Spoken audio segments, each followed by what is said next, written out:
This is the Right Guys podcast, where we're just trying to figure out why the world is so crazy. And now your hosts, Josh Hammerling and Max McGuire. Welcome back. Another edition of the Right Guys podcast. My name is Max McGuire, here with producer Josh Hammerling. Happy All Saints Day. Thanks. All Saints Day after Halloween. How was your Halloween? The kids get a lot of candy? How did that go? So, I've always been torn on Halloween because Halloween, obviously, there's a lot of evil involved with Halloween. And there's a lot of evil people who use Halloween for their own evil purposes, satanic crap, things like that. Mm-hmm. I do believe, though, there's a difference between evil Halloween and, like, my son dressing up as a Transformer, walking around the neighborhood to collect candy, right? There's a big difference, and as long as the kids understand that difference, and as long as it's it doesn't get into that realm of the spooky, of the really evil, I don't have too much of a problem with it. Now I wouldn't want my son watching some of those movies, some of the different horror movies that come out. He did see Five Nights at Freddy's because he just loves the game. Really? How is that? It wasn't that scary. It's really creepy. The creepiness mainly stems from, like, I don't want to do any spoilers, but the creepiness basically stems from, like, the backstory of, like, children being abducted and murdered. Wow. The animatronics weren't all that crazy, but he likes it. I mean, it wasn't a very good movie, but he enjoys it because video game franchise, I think, is what it was. Yeah, it's all about jump scares. It's not like it's not like evil stuff. It's just like fun yeah. But so I took my son out, and I was shocked at how few houses were handing out candy. Yeah. And I was also shocked at how many houses ran out of candy so early in the night. I think I have the answer for that. If you want to see it, I would love to show it to you. Sure. Well, sure. Don't set it up. I'm pretty sure this is how and why everything went bad. As you can see, Joe Biden is out with Secret Service team, and this is the reason people are running out of candy. There he goes. He's being led around.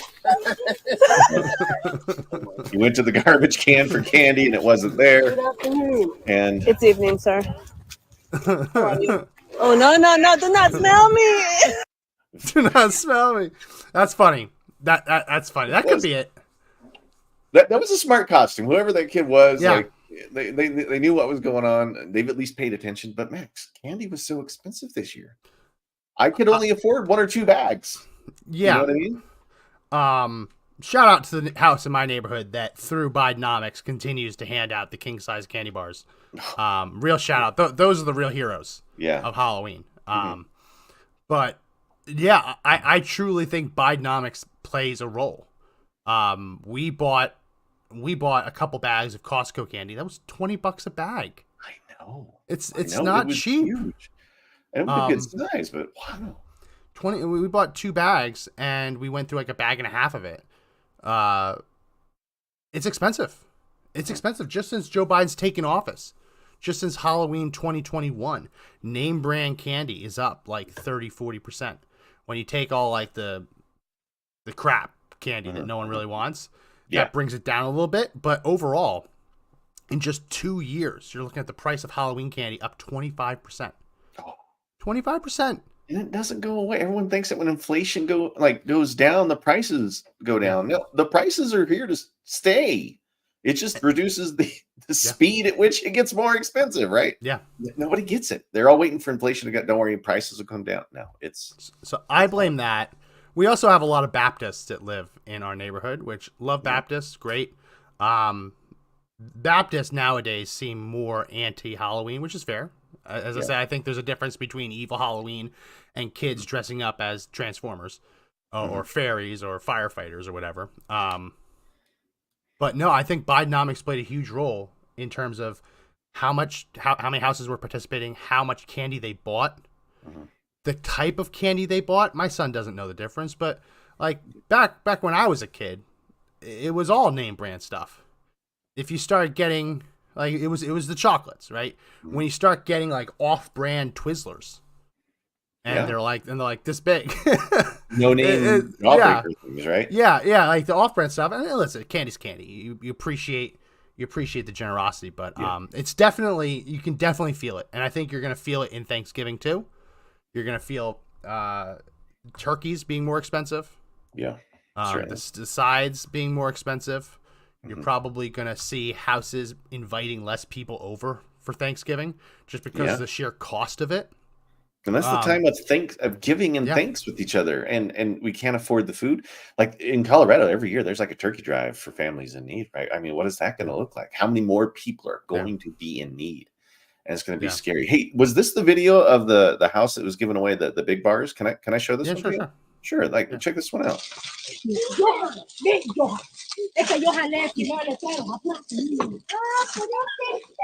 That's messed up. Imagine putting that bucket out. Yeah. That's messed up. It's wrong, isn't it? Like this one blew me away. And like, of course, no discrimination or anything, but of course they're not speaking English. I mean, it sounded like Arabic, but it could have been another kind of, could have been Farsi. That was just the full. That's what happens when you pull out the full bars. That's all. Yeah. You get popular, right? Yeah. That looked like a $100 bucket, just like that. Yeah. Also, the kid wearing the Pikachu pajamas. I don't know if that's a costume. We're not gonna make a whole show about that, but like wearing a pajama set with a little hood on it, I don't know if that's a costume. I don't know. It's kind of a con. I like to dress out. I went as Limu, Emu, and Doug this year, so we were pretty excited. Oh yeah. And you were the emu? You were the emu? No. The wife was the emu. She was cuter. She could pull that off. No. Yeah. I was Doug.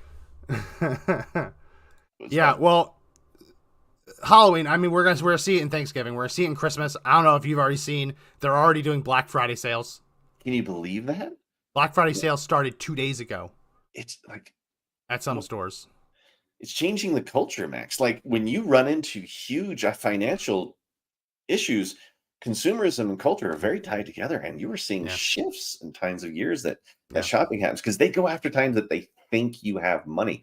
And they very much think that by real Black Friday, you're not going to have the money this year. So that's a big indicator, right? Of how things might actually be. They're tough. If they expected you to buy your gifts, they would want you to buy the gifts when they weren't on sale. Yeah. Right? Gone are the days of a single doorbuster bringing in a whole mob of people who end up paying full price for things because they wanted a chance to get a TV for $10, right? Mm-hmm. Those days are gone. Mm-hmm. Everything's now on sale, and it's on sale. Sale.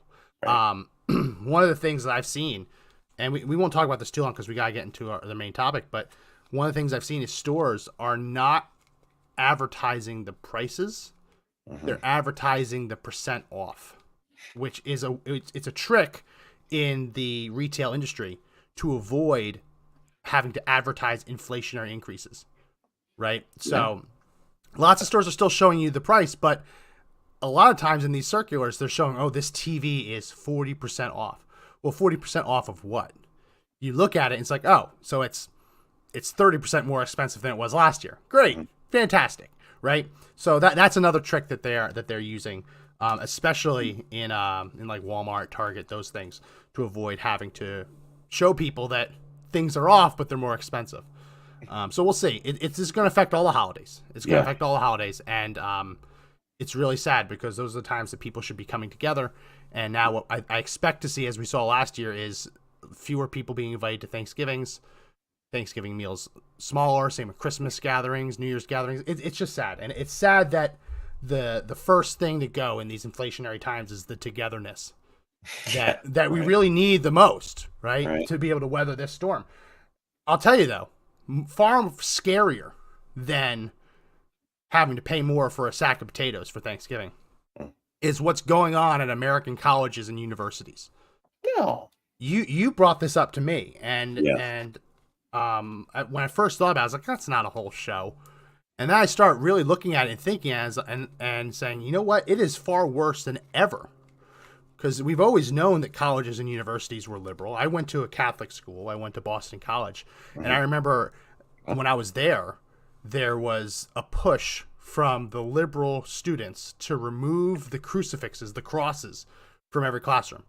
Every single room you walk into in the school, there is a little cross above the door. It's just what they do. And so there were people coming into these Catholic schools demanding that they De-Catholic? de-Catholicize. That doesn't make any sense. You're at a Catholic university, though, right? Yeah, it was terrible. It was absolutely terrible. And so you see that, and you see that it even infects that place. Right. But to see what's coming out of these colleges and universities now, especially after October 7th, with what happened in Israel, that horrible, heinous terror attack, where they are continuing to find new gruesome discoveries. Mm-hmm. I was just reading that there was a girl that was discovered with her arm chopped off, left to die and bleed out in the streets.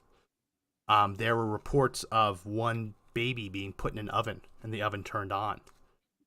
Now these are all unsupported by evidence, but at the same time, how do you publish a video of a baby in an oven, right? I mean, like, how can you show that evidence and still be respectful to the victims and their families? So Israel's kind of in a catch-22 as it relates to that. Like they're making these claims, and other people are like, okay, show us the evidence, but you can't show that evidence. You can't show a poor girl bleeding out in the street. I mean, I guess you could, but the response from liberals in American universities, how pro-Hamas, pro-terrorism. Like, it's one thing to say Israel shouldn't exist. The Nakba should have never happened, right? Palestine never should have been given to the Jews. That's one thing to hold that position. It's another position to celebrate and glorify a terrorist attack that kills over 1,400 people. Yeah, and that's a completely different thing.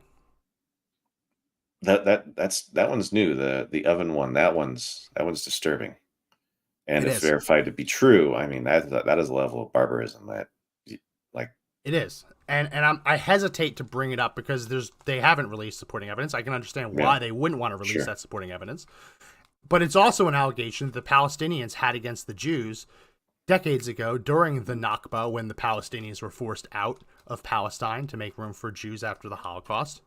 That was an allegation that the Palestinians levied against the Jews, that the Jews put a baby in an oven. So whether that's true or not, that allegation has kind of persevered in the Palestinian identity. So I wouldn't put it past a Palestinian terrorist to do that, to say, you did this to our people, we do this to you, right? Whether it happened or not originally, I wouldn't put it past them. But that's the kind of barbarism that we're talking about. Yeah. And in American universities, a place that is supposed to be training and teaching and educating the next generation of American leaders, businessmen, mothers, schools fathers, of thought. Yeah. Right. The way businesses get organized, the way people organize nonprofits, the entire thinking of cohort of people. Yeah. Right. They're all supposed to be coming out of these universities. Yeah. All supposed to be coming out of these universities. And stunning the level of violence that's taken out. I have a clip from Tulane. Let's play mine first, and then we'll play yours. Okay. And we'll talk over it. Sure. There was a competing rallies at Tulane University, pro-Israel, pro-Palestine. And in the past, you could have competing rallies, protests, right? Whatever. I don't know how you can rally for terrorism, but they did. And it came to fisticuffs. It came to, I love using that word. I use it every chance I can. It came to blows. It came to blows. Here's the clip this past week from Tulane. Near Tulane's campus involving supporters of Palestine and Israel got physical at one point and resulted in some arrest. A social media post showed one of the clashes through the exact sequence of events before the videos isn't immediately clear. Tulane says a couple of students were assaulted and reported some minor injuries. NOPD and Tulane officers responded to the incident, which is under investigation, and 2 arrests were made. The peaceful protests were peaceful. Yeah, of course, the peaceful protests were peaceful. Yeah. That reminds me of the George Floyd. Who is that? Was that MSNBC or CNN? Yeah. Where he said it's a mostly peaceful protest, and there's just a building on fire behind him. Right. You remember the Summer of Love too? Same thing. Now, Yeah. now the peaceful protests are Yeah. peaceful. As like rocks are being thrown, right? I Yeah. mean, it's lost its luster on that. But yeah, it's always peaceful, right? It is, and this isn't the only one. There's this other trend that's happening around the country at universities, especially in like New York City. New York City has a huge Jewish population. That's not a secret. Like that's not a spoiler. They also have a huge immigrant population, especially Middle Eastern immigrants. And what we've seen, this blows my mind. The Jewish communities have been putting up posters around New York City showing the men, women, and children who are still missing and have been abducted by Hamas, not because putting up a poster will help them get found, but just as an awareness. And every time these posters get put up, there's someone who comes out of the woodwork to tear them down. And this is one of those situations. I'll play this clip and then we'll explain who this person is. Hey guys, look what they're doing. You guys want to say your name or no? I don't want to tell you my name. You guys want to put your name? Really? You guys scared? I'm not. At least say your name. If you're gonna do it, do it with pride. I don't have to. If you're gonna do it, do it with pride. I'm very proud. I just don't want to talk to you. So what's your name? Say it to the whole world. I'll send it to every single firm. Say your name. Look what they're doing. They're doing over these houses signs. The children are dying in Israel. Look what they're doing. So we can tell that person's name. That woman's name is Rhina Workman. I don't know if if that's the one in the front or the back. Oh yeah. But Rhina Workman is not a new name. She's been in the news. Let me remove that. She's been in the news for the past couple weeks because she was one of the students at New York University's law school who signed on to anti-Israel posts and then lost their job offer at a top firm. So rather than taking a step back and apologizing and trying to resurrect her future career, she's doubled down on the anti-Israel rhetoric, and now you can see after all of that, still out on the street ripping down hostage photos and putting up their own Palestinian protest photos. It's just sad. It's sad because New York University, fine private school. They used to be a fine private school. Yeah. But there's so many universities also around the country that receive federal aid, federal tax dollars. They're either public or semi-public universities. It's completely infected them. It's completely affected. Here's another article. Sorry about the ads, but New York University has removed a doctor that was praising Hamas's attack on Israel as a form of liberation. It's just infected. Yeah. Oh, I saw one post of a dentist losing their job because they're ripping down posters. It's not just the ripping down posters. It's what that actually represents. And it's not even just Jew hatred or anti-Semitism, right? Because it's possible to oppose Israel without being inherently anti-Semitic. It is possible. You can say that you don't think that Israel should have been formed without believing that all Jews should die, right? And it's possible. But what we're seeing is that the people who are calling for the destruction of Israel aren't that way. They are some of the most anti-Semitic people you're going to find.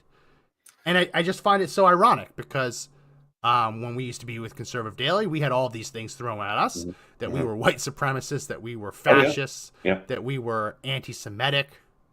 And it's just funny.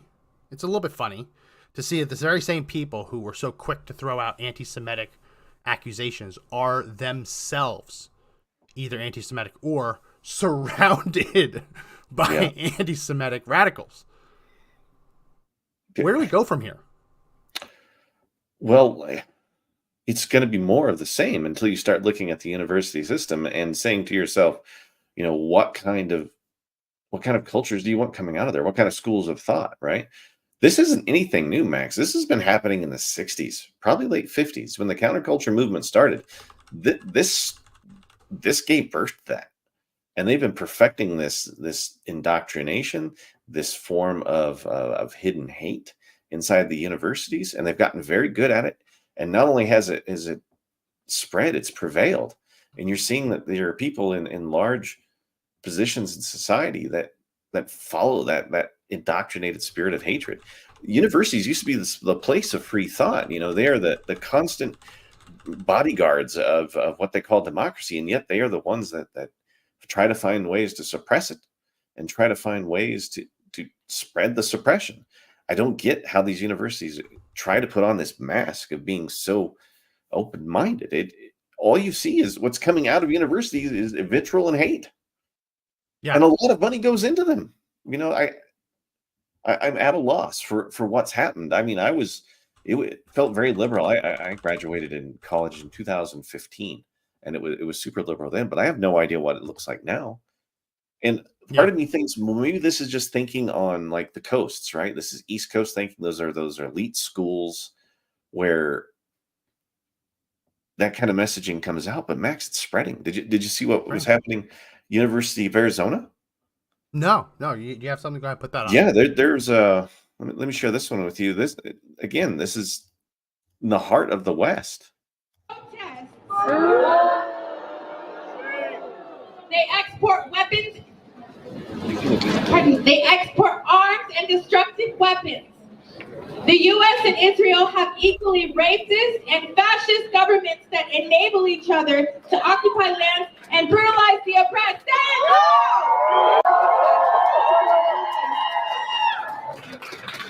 I was trying to scan the QR code to see what that actually was, but It's too blurry. No, it's too blurry.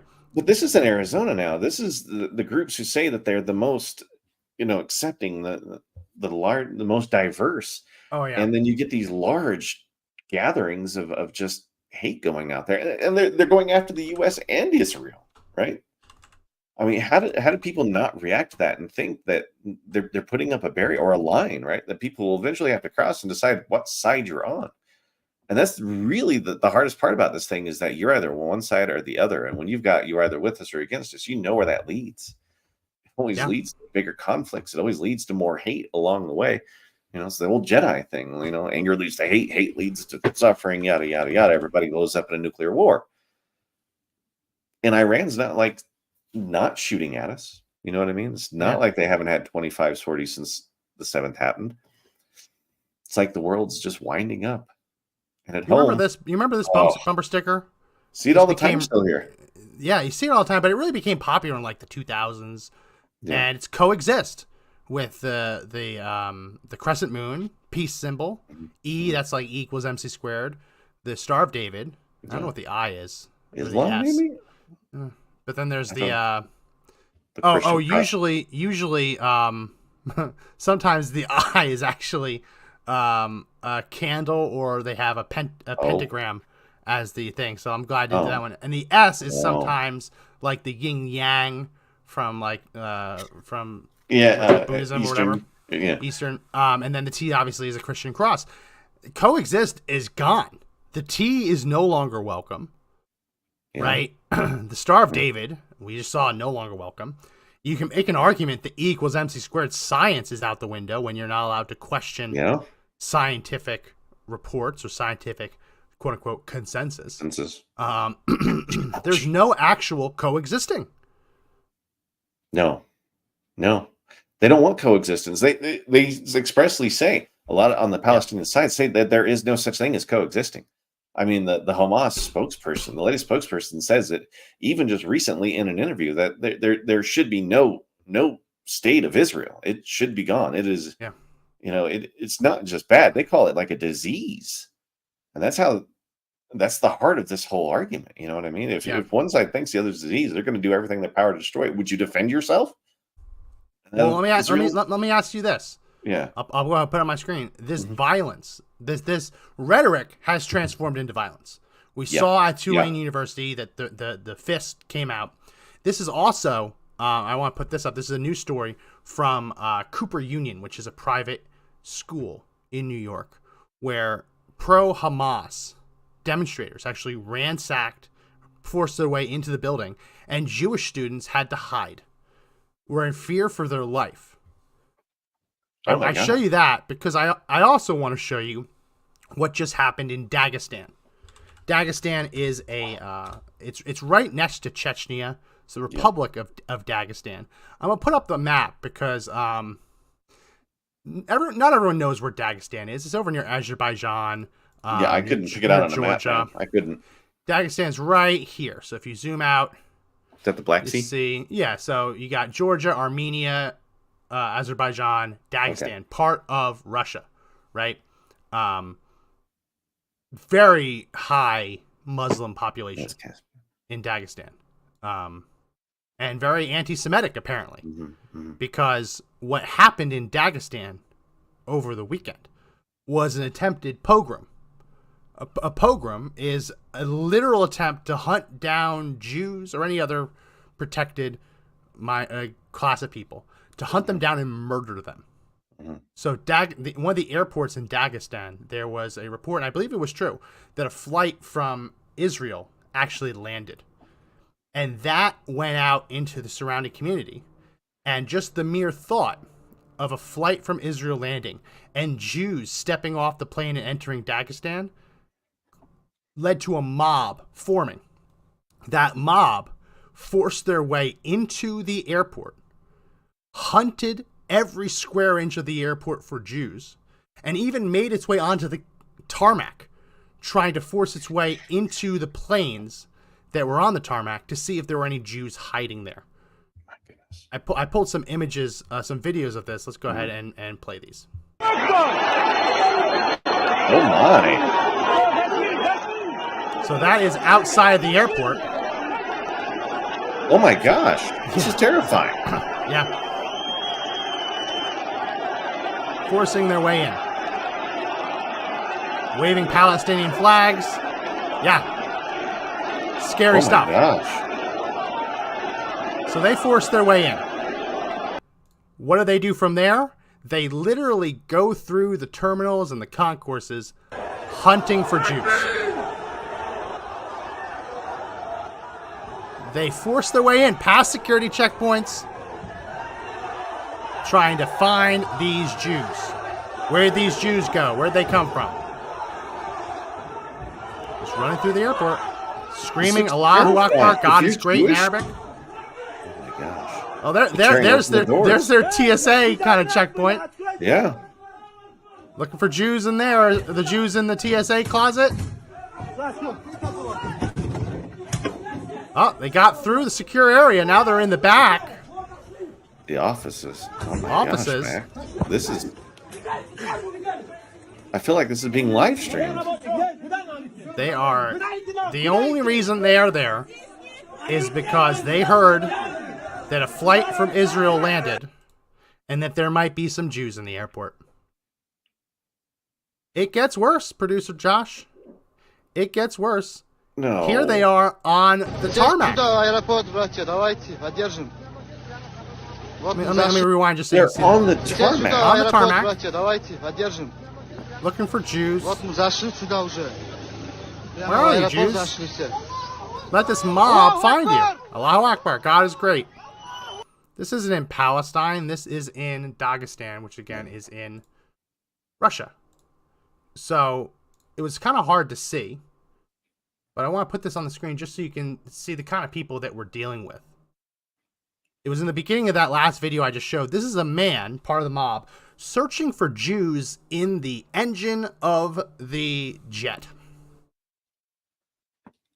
Not the brightest guy. I mean, Not the usually brightest if guys. I'm going to hide, there's not enough room inside of a jet engine. And if you turned it on... Yeah. It's a dangerous place to be putting your head. You wouldn't... One flick of the switch and he's gone. He's pink mist. Think about how he feels about this. It's like searching out a boogeyman, and they'll search every square inch. The symbolism of that, right? Every square inch. They have that to root out the Jew. Yeah. That's just not... I don't conform to that thinking. If people wonder, how have the Jews been able to survive these thousands of years when so many people have been dedicated to their destruction? It's because probably the average anti-Semite is that person we just saw. Yeah. Searching for Jews inside of a jet engine. Just unbelievable. I mean, so you see that, and you compare that to what happened at the Cooper Union, where Jewish students were forced to hide. Mm-hmm. There's another story, I'm trying to find it, of a middle school. I think it was a middle school. I mean, I thought the era of Jews having to run was over, but it just never does. I mean, could you imagine being run out of the food hall at your university? Yeah. Just for existing in America? I mean, we don't do that here. That is something we don't do. Why are we tolerating it? Why are the universities allowing it to happen? I mean, where's the outrage on that? And you're not going to see it because somebody wants it. Where's the outrage for this? This is one day. Oh my gosh. Read the headline, Josh. Cornell University student threatened to stab and rape Jewish students and shoot up school, prosecutors say. Yep. To stab and rape Jewish students? Yep. I thought colleges were supposed to be a place of open thought, Max. Isn't it? I mean, shouldn't this kind of stuff be happening in the debate hall and not at the food hall, chasing students out? Shouldn't we be talking this thing over like civilized people? Where's all this hate? Why is it there? And what have the universities done in the years to stop it? It's there now. It's probably always been there. What have they done to prevent that stuff? That's it. It's always been there. It's always. And the scary part is that this has been there for decades, because the people who are teaching this were the activists in the previous generation. So this has been here for a long time. It only came out recently after this, right? So we've been living next to these people. Well, I don't know if I am. I'm in Texas. We don't really put up with this crap there. But I imagine that University of Texas in Austin there's probably just as many liberals there at that school. There are these moments of clarity where you wake up and you realize that the people that are around you, that you've called your neighbors, your friends, your coworkers, your colleagues, your fellow students, are evil. I mean, like, I don't want to demonize the other side, because there's lots of people who legitimately oppose Israel as a state without wanting to go through every square inch of the Dagestan airport to kill any Jew they find. There's a spectrum, and not everyone is as radical as that. But when you see this and you realize that this has been just bubbling under the surface, and a terrorist attack prompts them to support that terrorism, and you realize that you've been surrounded by this whole time, it gives you a moment of clarity. Yeah. And I hate this, because it makes me believe that this society isn't actually a society. I am of the position that multiculturalism has been an abysmal failure. The idea that the country is made better just by bringing in diverse people, that diversity for the sake of diversity automatically makes our society better, I think that is a complete lie. I think it's proven to be a complete lie. You look at places like France, Germany, the UK, where they have deliberately, as a point of policy, admitted hundreds of thousands of people who share nothing in common with the British, the French, or the Germans, have no intention of becoming British, French, or Germans, right? And they just now have to coexist in these communities. So we've done that here. We have a bigger country, so people can spread out. But like, you go to places like London, you can go in entire neighborhoods and you don't see anyone who acts even remotely British. And that's not to say that you have to be white to be British. There are plenty of Indians who are British, who might not fit the mold of a Brit, but the values are far closer than some of these other neighborhoods. Like, you can research what's been going on in these neighborhoods in terms of the grooming gangs. I was looking at, I think it was Sweden. I want to make sure I get the actual statistic, but I believe like 40% of all rapists in prison in Sweden are foreigners. Let me find the exact. Well, Max, You just don't bring in groups of people and expect them to conform, especially when you tell them, don't worry about conforming. Sorry, I was wrong. 2018 study, 58% of all convicted rapists and attempted rapists had a foreign background and had entered the country of Sweden in the previous 5 years. So it's not just that they were non-Swedes. It's that they came to Sweden as part of that migrant push. Mm-hmm. And beyond that, in that one country, the reports of rape and attempted rape went up tremendously too. Mm-hmm. And the prosecution rate didn't increase by a similar number. So if they had prosecuted the same percentage of rape accusations that they had before this migrant push, it probably would be 70, 80, 90%. But there's a large number of unprosecuted, unindicted rapists who are not Swedish, who came into the country in this migrant push. That changes the culture. Mm-hmm. And you see in Sweden, they are now changing. I want to say that Sweden hasn't admitted a single refugee this year.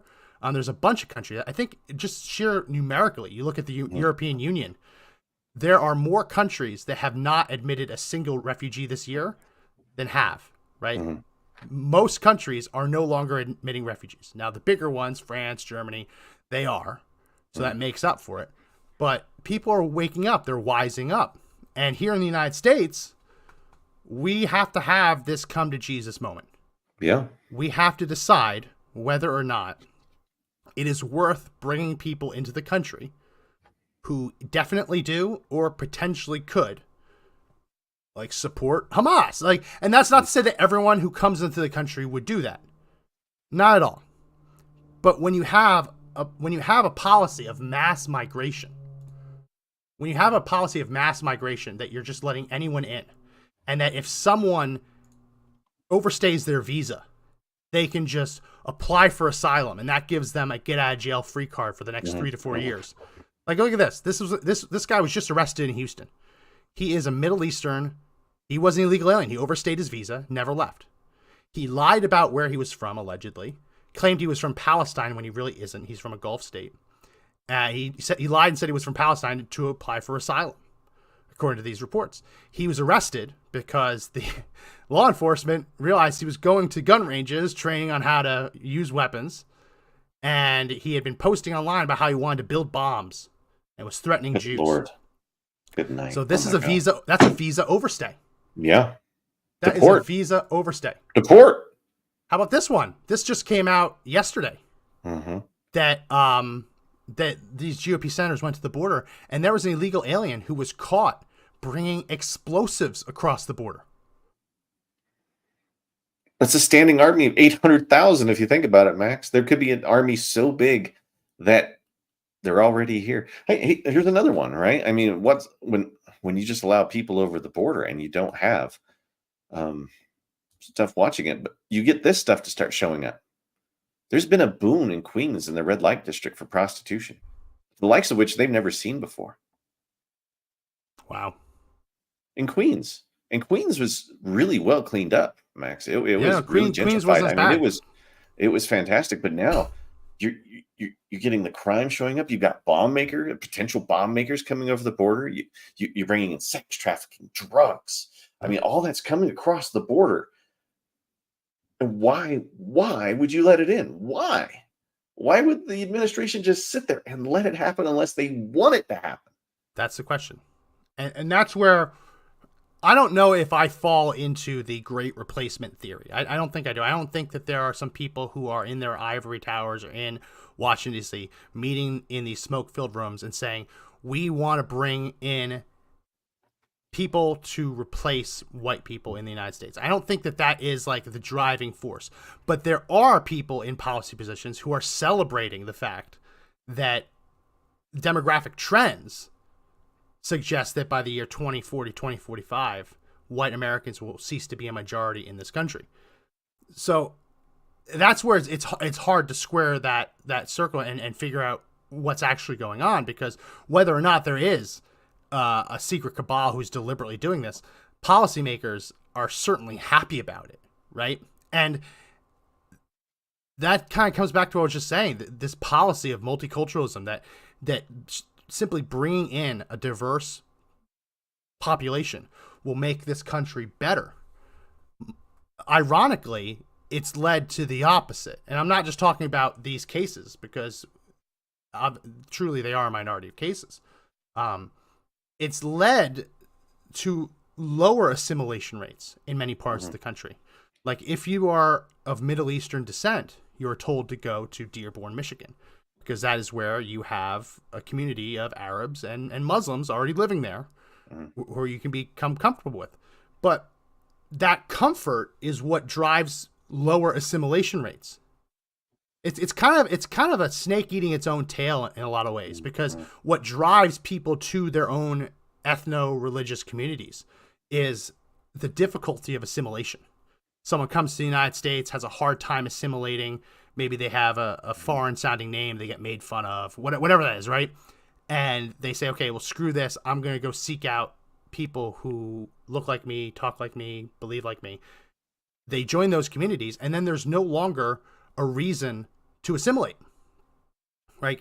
Right now, there are more Muslims or people of Arab or Muslim kind of origin living in Dearborn who don't speak English than there were 10 years ago. So what that statistic tells me is that we are bringing people into the country supposedly to make the country better. But what that's actually causing is an explosion in these new migrants, these new immigrants, refugees, whatever they are, removing themselves from American society as a whole, living in these kind of segmented communities that they are comfortable with. And because they're so comfortable, no longer having to learn English, no longer, like, could you imagine moving to a country and like not needing to learn the language? Yeah, like trying to live in Italy and not know Italian, right? You wouldn't be able to do it well, right? Now, if you move to Italy, but you move to a neighborhood in Rome that was all Americans, and you could go to the restaurant and have a waiter that spoke English. You could go to a corner store and get your cigs and get your stuff, all your food coffee, supplies all the in American English, stuff right? Like. Yeah. If you went to one of these neighborhoods and every aspect of your life, every need, every want could be met by speaking to someone in English, you wouldn't need to learn Italian. Wouldn't. You just be living your existence there, right? Yeah. And that's what's happened in many neighborhoods around the United States, and that's not a dig on immigrants, right? No, it is a dig though on the belief that you can bring in millions of foreigners a year and just expect that assimilation will happen naturally. It just doesn't. No, go to St. Paul, Minnesota. Have you seen some of the Somali groups that have moved in? And there are certain parts of St. Paul you just don't go to anymore, Max. You just don't. I mean, to get your car robbed is not uncommon. They use the same kind of strong arm tactics that you see a lot of the Somali gangs use. Don't expect them to come over and just fit right in, especially if they don't want to. And they don't want to fit in, Max. A lot of these people want death to America. Some do. Some don't. Okay, sure. I'll go with that. Yeah. But don't expect a whole bunch of groups to show up and then, to fully assimilate. It's not going to happen. I mean, everybody holds on to pieces of their own culture. It's usually the generations that follow that end up following line to become more American, right? Because they're the ones that are usually speaking English as the first language. They do assimilate into the system. They do get into schools. And if you've got generations of people that are living here that never have to learn the American way of life, or at least live the American way of life, it's not America. Yeah. No, it's not. It's their country, whatever they brought with them. This is a photo from El Paso. That's the Venezuelan flag. That's a huge flag. That is. This is not a 3x5 flag that you hang outside on your flagpole attached take to this from a government building. This is a huge flag, and these are illegal aliens entering the country, claiming asylum, while waving the flag of the country they're claiming to flee from. Yeah. Right? So, like, people who genuinely are in fear for their life and want to come to America to both make America better, but to become an American, that's great. But what we're seeing more and more often is people coming to the United States having no intention of embracing the United States, having no intention of becoming an American, almost seeming to want to just, like, benefit from the United States without actually joining the community, Yeah. right? Yeah. And it's not just here. We see it in universities too. The adage that always used to get brought up when I was a kid, I don't know if they still do it, is that the country is a melting pot. Right? Yeah. And that there's this melting pot, this cauldron, whatever you want to say, and you just like toss in little bits of ingredients in. It's a melting pot. Everything melts together, everything blends. But what you never hear is them talking about how you have to actually eat the stew that's been brewing in that pot. Mhm. Right? And that's where the analogy goes off the rails. Because if you have a madman in the kitchen just throwing every ingredient in, and no care for how they interact, no care for how they taste, no care for allergies. Let's talk about that. Like, I mean, Yeah. you can really take There's some this- nuts in there. You could take this analogy. Like, if you have a Yeah. restaurant full of people with tree nut allergies, and you have a chef that thinks no matter what I put in this is going to be good, right? No, you could kill those people. And like, so who are the tree nuts in the analogy? Well, that's someone who earnestly believes death to America, right? Yeah. It tells That's- you all about it. yes, that's someone who crosses the border while actively infected with tuberculosis, right? Like, Yeah. and they don't go through any form of medical screening or quarantine whatsoever, and just get put on a bus. Yeah. There's lots of these situations, and what we need to do as a country is decide whether we want to eat the shit sandwich, right? For lack of a better term, whether we want to eat Yeah. a stew that tastes like crap. And that's not because everyone's bad, but you have to pick and choose who gets added to the melting pot. Yeah. You do. You do. I mean, that's what a country does. We're no longer a nation of immigrants. We're a nation, right? We've been a nation for quite a while now. And when you add extra pieces, it gets gross. But these people come in now, and what's the first thing that they tell them to do? They have to go get educated next. Let's get you into college. Let's get you a free ride on something. Don't worry, we've got a whole group of people that donate money just to make sure that you get into school.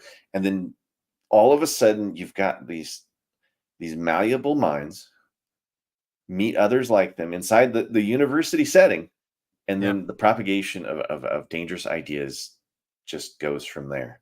And then Max, they turn into lawyers, they turn into mayors, they turn into doctors and pharmacists and stuff like that, right? And suddenly you've got a whole society filled with people that think very, very differently about what the fabric of society should look like. All those inherent social contracts people love to talk about, well, those only exist inside of the group that you like. So what applies for you does not apply for them. I'm gonna put something on screen. Yay, college! Yay, college. Yay, Put this on college! screen. This is the Immigration and Naturalization Act. This is basically the law that deems the different situations that would determine an alien to be inadmissible. So someone who's not allowed to enter the country. And when you look at the other sections of this law that deal with who can be deported, they all point back to this stuff. So they wrote it in here, and this applies to people seeking to enter, but it's the same exact language that determines whether someone can be removed. And in this law, you have terrorist activities outlined. What can qualify an alien for inadmissibility or deportation? And I'll throw people's attention right here to subsection 7 in Roman numerals. An alien is inadmissible who, quote, endorses or espouses terrorist activity or persuades others to endorse or espouse terrorist activity or support a terrorist organization. So a lot of this is like they took up arms, they're an official member, they gave money to, right? They received military training, but it also includes endorsing or espousing or persuading others to endorse, espouse, or support a terrorist organization. And when you look at what's happening at these universities, when you see that there are foreign students who are in here on student visas at these rallies chanting death to Israel, right? Death to America. Endorsing Hamas, a officially classified terrorist organization, right after they just engaged in a heinous act of terrorism, killing 1,400 people. They are by definition inadmissible and deportable. And if there's anyone who should be deported from the country, it should be people who out themselves as terrorism supporters. The problem is we have an administration in power, DHS Chief Mayorkas, who should be impeached, wouldn't commit to deporting foreign students who, by their own admission, admitted to being pro-Hamas, pro-terrorist. But it's a direct violation of the law. A direct violation. So why not enforce the laws? If you don't enforce laws of the country and you enforce the ones you want, you have a banana republic. Yeah. To his credit, Trump says he'd country. deport them all. He didn't just stop at immigrants. He said resident aliens too, green card holders, which again, it applies to green card holders too. If you have a green card, doesn't matter. You support terrorism, you're out. See ya. And in many cases, if you're a green card and you apply for U.S. citizenship and you defraud the government by hiding the fact that you have supported terrorism all this time, it is technically possible to have citizenship revoked because you defrauded the government in your application, because you have to swear on the dotted line that you do not support terrorist activity, right? If they find that you actually were. But Trump has been maligned by Democrats and so-called Republicans, saying that this is not who we are. We don't get rid of green card holders because they support terrorism. That's anti-American. Cut the crap. Yeah. Cut the crap. Yeah.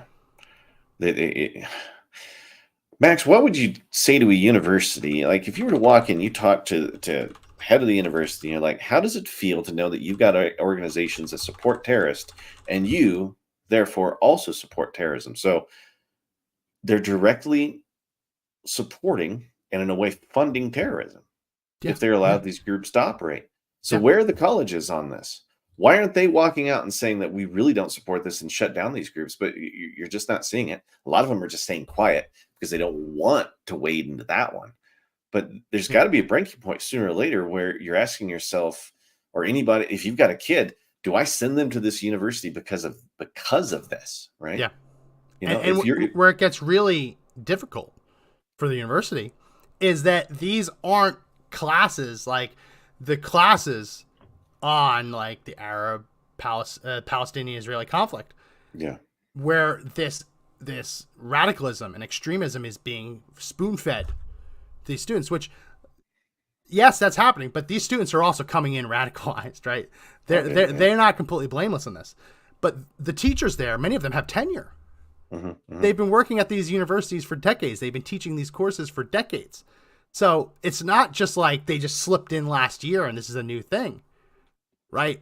This extremism has quite literally taken root to the point that they have tenure. And I don't even think being pro-Hamas could get rid of tenured professors in many of these universities. Like, unless they kill someone, it's really hard to get rid of a tenured professor, or he or she just doesn't show up to class. Very, very hard.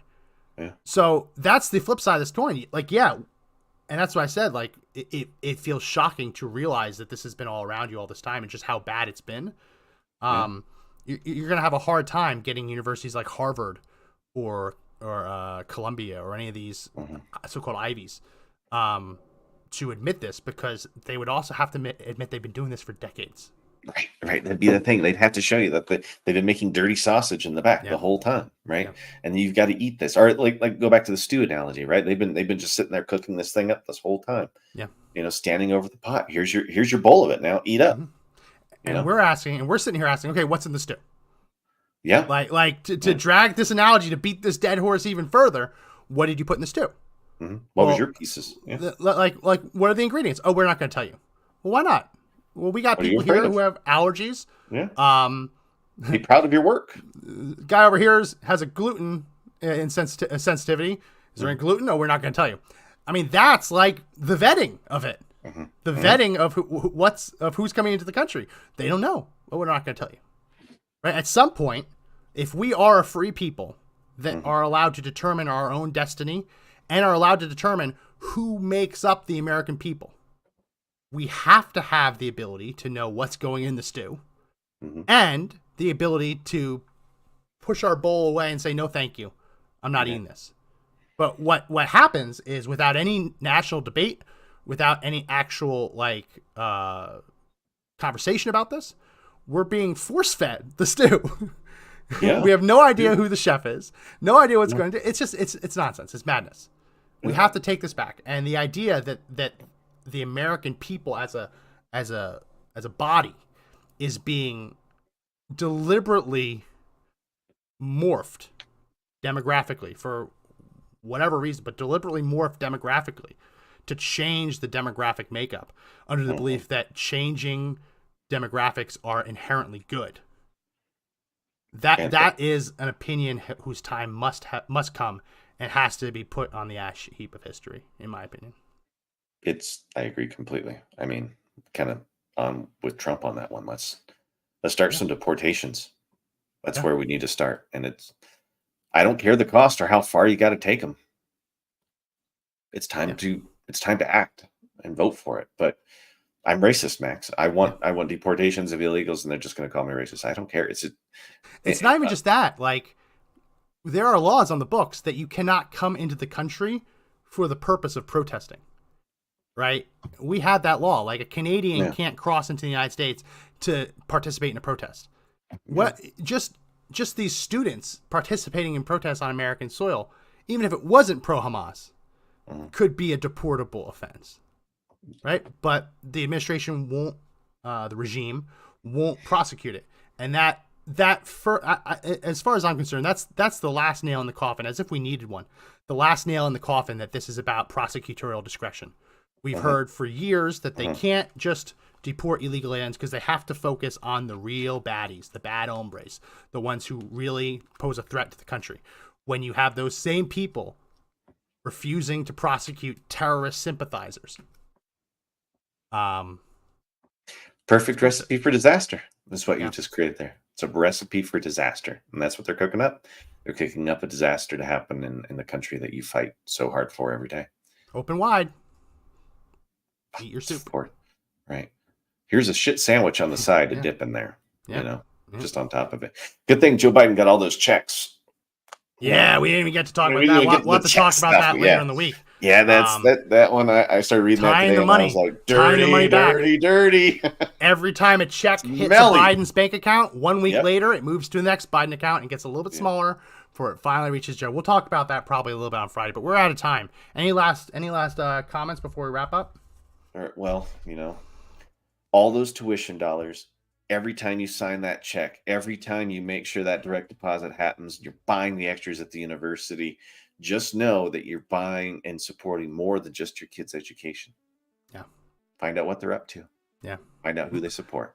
When you see that little line item for the student activities fee, just look and see what that's actually going towards. Can I see a list of those? Yeah. Can I see a list of the student activities fee? Yeah. That's where you need to look and realize that maybe that's not the school for your kid. And do it before you apply. Yeah. Don't have your kid fall in love with a school. It's so easy. Pare down the list. Yeah. Just so there aren't any hurt feelings. So that's it for this edition of the podcast. If you like the podcast, you got to subscribe.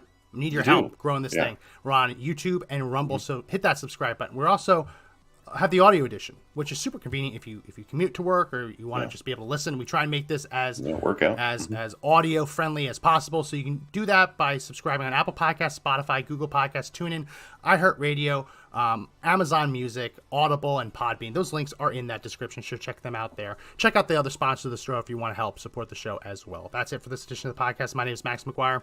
And I am Josh Hammerling. Remember, the fight to take back the country is not over yet, but the only way we win is if we all step and fight together. See you next time. See ya.